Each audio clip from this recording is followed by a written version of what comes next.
Okay, so we're just hanging out, huh? Just hanging out. There's nobody or nothing.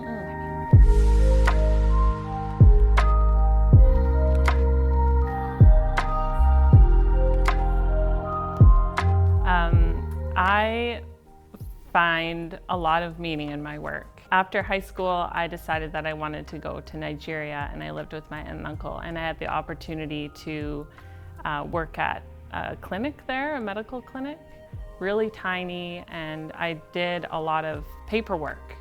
And so when I saw the doctors doing what they were doing, I was just fascinated and I wanted to be part of it.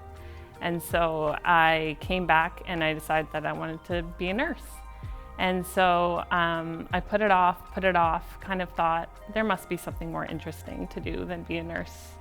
And turns out for me there isn't. And so there was always a nudge, and then that nudge kind of maybe became a calling or a stronger nudge, I don't know. But once I graduated, turns out I really loved the work, but it became really task focused. And so I loved learning about the human body. I loved the physiology. I loved all of that.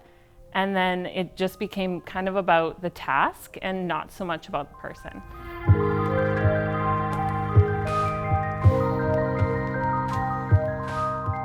My work became meaningful to me when I feel like God changed my heart to actually love the people. And that meaning has grown, and that's sort of what makes me go to work every shift.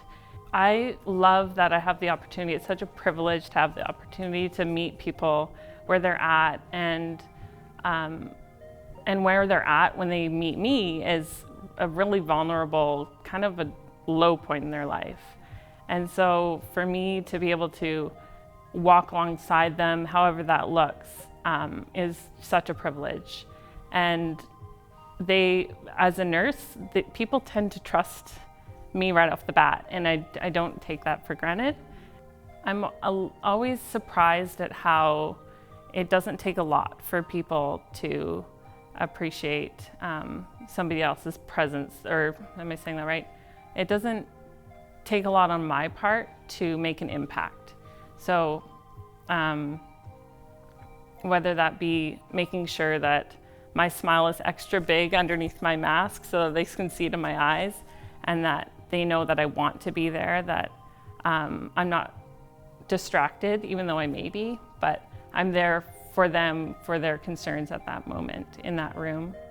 And my deep hope would be that they just feel cared for, because